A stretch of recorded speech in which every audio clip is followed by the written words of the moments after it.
Okay, so digital acumen. He asks us, can we still rely on SEO as a marketing strategy moving forward? Of late, I've been losing interest in SEO due to the more frequent and bizarre nature of Google updates, and have been thinking of completely eliminating SEO as a marketing strategy.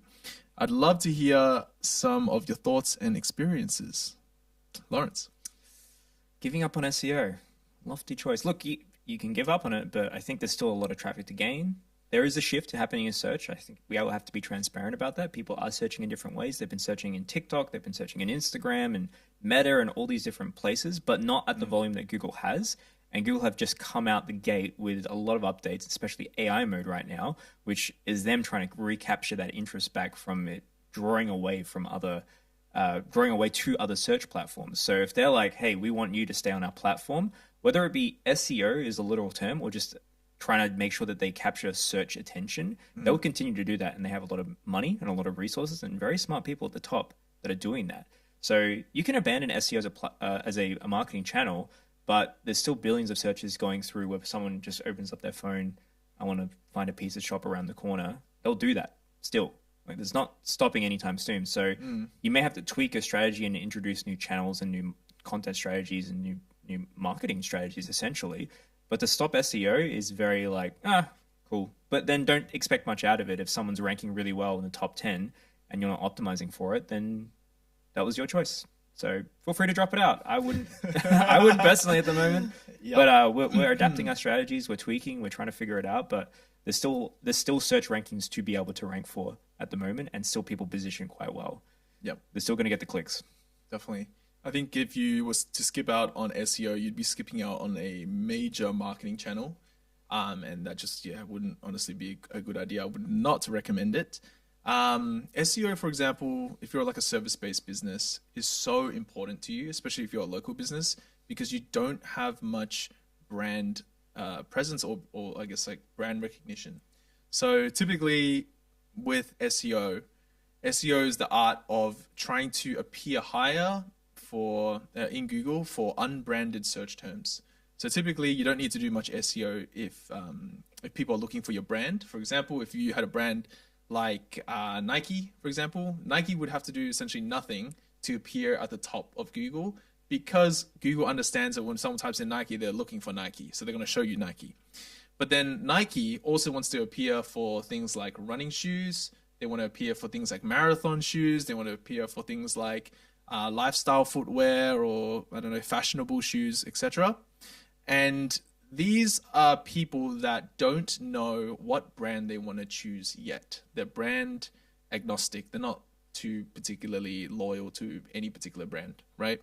So these are the people that you want because these are where all your new clients are, right? If people are looking for your brand, they either already know of you or they're an existing client.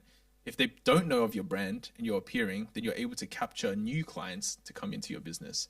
If you, I guess, don't do SEO, then you're letting go of a huge opportunity to capture new clients and then bring them into your business who weren't previously aware of your brand, which is super important to growing your business and having that sustainable pipeline and lead flow.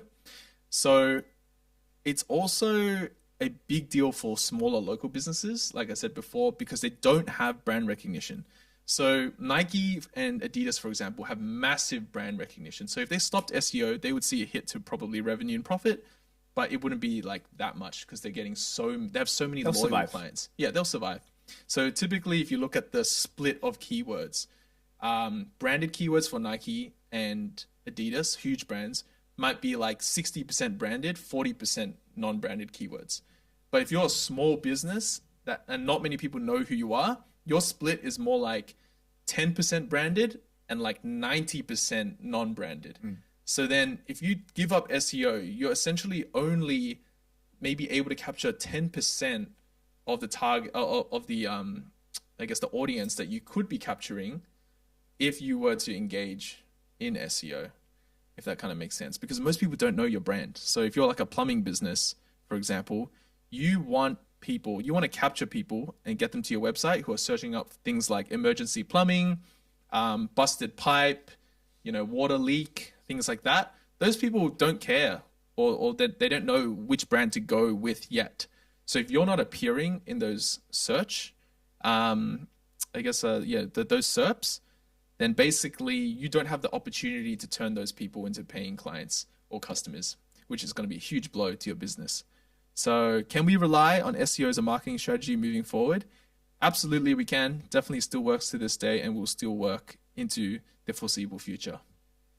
Hope we answered your question, unless you got more to say. I mean, just in the way you were talking through it, it's capturing that attention.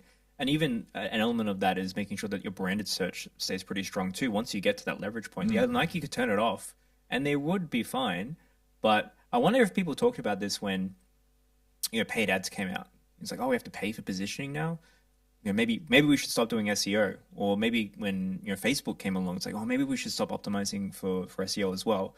All these threats, yeah, they came along, but people still open up their phones and like look for non-branded services, or they look for your brand as well. And if you're not appearing in those, then yeah, like that's cool.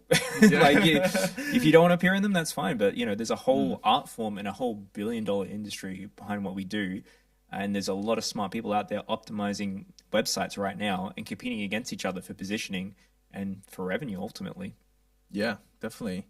To add to that as well, I think inherently people trust ad place, not ad placements, but people trust businesses that appear in places that they didn't need to pay for. So for example, if you see a sponsored post, typically on like TikTok or Google or wherever, you typically tend to not trust that post as much as you would an organic post that just came up that was not sponsored. Because even though you may not understand, a lot of people may not understand how the algorithms work, you kind of know inherently if this business or website is appearing in front of me without them having to have paid for anything, it's most likely because they're a very high quality or trusted business. So personally, when I go in Google, I always scroll past the sponsored or ad section. Yeah, I never click on the ad section. Who clicks on them? Yeah. Like, unless it's a competitor that you're trying to drive up their ad spend. Yeah.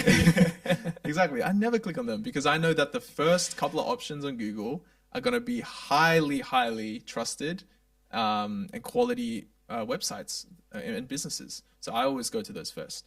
So one more point on this as well is you're talking about what's you're already trusting people that appear in places that are free, billboards, organic marketing that you see outdoors, things that you just don't notice, but subconsciously people think about. When I went to look for new running shoes, I heard Hoka a few times throughout the last 2 years.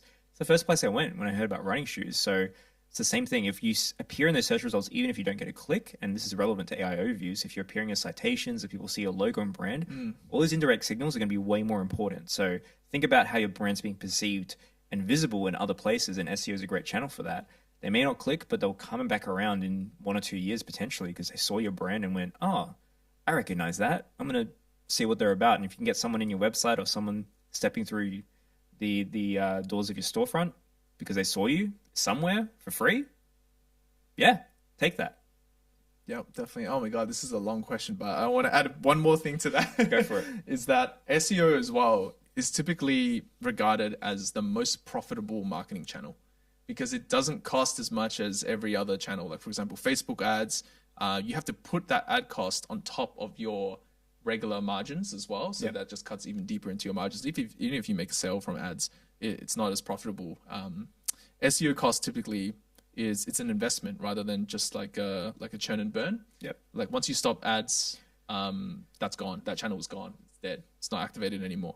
But if you put the money in to build up your SEO, it doesn't cost as much in the future to maintain it. And it's often much cheaper than consistently pouring ad money and ad spend into your marketing channels. And it produces really, really damn profitable marketing sales if you take the time to invest in it. It just takes a little bit longer. It requires more patience, but it's much, much more profitable.